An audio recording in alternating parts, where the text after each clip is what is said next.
النبي صلى الله عليه وسلم طلب كسب الحلال فريضة بعد الفريضة আল্লাহর নবী বলেন আমার মায়ের উম্মতের দল নামাজ পড়তে হলে তোমার উপরে ফরজ, তোমার রোজা রাখা তোমার ফরজ। এই সমস্ত ফরজিয়াতের পরে তোমার জন্য আরো একটা গুরুত্বপূর্ণ ফরজ হলো হালাল রিজিক অন্বেষণ করা।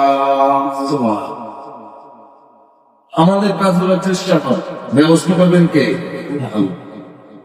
মনে করেন আমি চাকরি করি, আপনার আমার ধারণা আসতে পারে যে চাকরি আমার খাওয়া। আসলে কি আপনারা আমাদের খাওয়ানো বলা কি চাকরি নেই? আল্লাহ আল্লাহ ব্যবসা করি, ব্যবসা আমাদেরকে খাওয়ায় না, ব্যবসা একটা হলো উসিলা, খাওয়ানো বলা কে? আল্লাহ। দোকানদারি করে, চাকরি করে, দিন মজুরি করে, রিক্সা চালাই, এটাই করি না কেন, সবগুলো হলো উসিলা, খাওয়ানো বলা কে? আল্লাহ।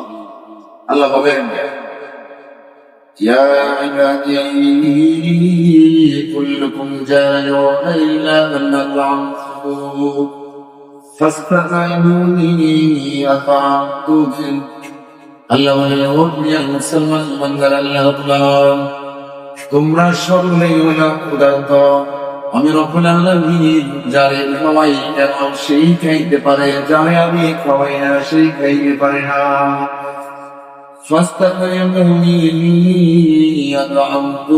আমার কাছে চাও, আমি আল্লাহ তোমার রিজিকের ফয়সালা করে দেব। তোমার রিজিকের ব্যবস্থা করবো আমি আল্লাহ, আমার কাছে চাও। সুবহানাল্লাহ। এই জন্য রিজিকের দায়িত্ব যেহেতু আল্লাহর কাছে, আপনার আমার কাজ হলো চেষ্টা করা, আপনার আমার কাছে চেষ্টা করা। আপনি আমি বসে থাকবো, এটা কিন্তু আল্লাহ বলেন। আল্লাহ বলেন না যে তুমি ঘরের ভিতরে দরজা জানালা বন্ধ করে বসে থাকো, তুমি চার নামাজ হাজা করে তোমার কালে গিয়ে। আল্লাহ পারেন, আল্লাহ দিতে পারেন। তবে ফরজিয়াতের মধ্যে গুরুত্বপূর্ণ একটা ফরজ হলো ঈমানদার, ইবাদতের পাশাপাশি, নেক আমলের পাশাপাশি নিজ নিজ কর্ম, হালাল রিজিক অন্বেষণের জন্য নিজ নিজ কর্মে লিপ্ত থাকবে। এটা হলো আল্লাহর বিধান। আল্লাহর বিধান। নামাজ পড়া যেমন আপনার আমাদের জন্য বিধান, চাকরি করা চাকরিজীবীদের জন্য চাকরি করা, ব্যবসায়ীদের জন্য ব্যবসা করা, দিন মজুরের জন্য দিন মজুরি করা, যে যে পেশায় আছে তার জন্য নিজ নিজ কাজ করা, এটা হলো ফরজ। এটা বিধান।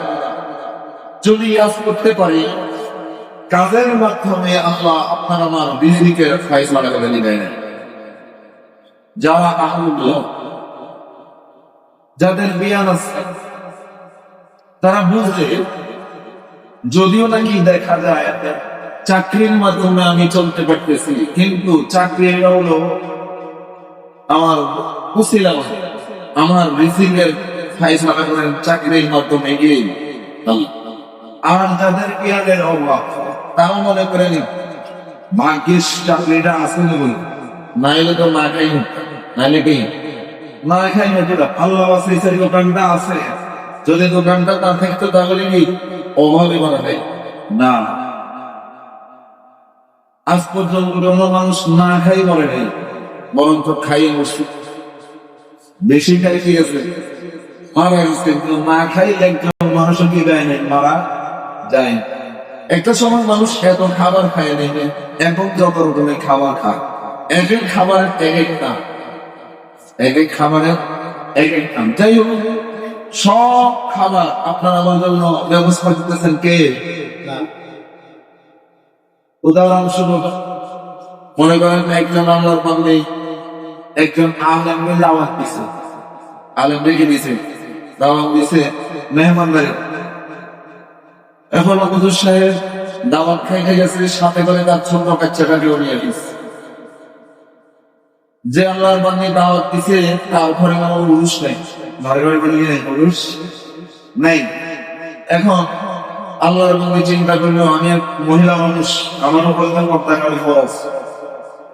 তো হুজুরের যে রুমে বসে খাবার খাবে ওই রুম আর আল্লাহর মধ্যে রুমের মাঝখানে একটা দিয়ে দিচ্ছে, পর্দা দিয়েছে।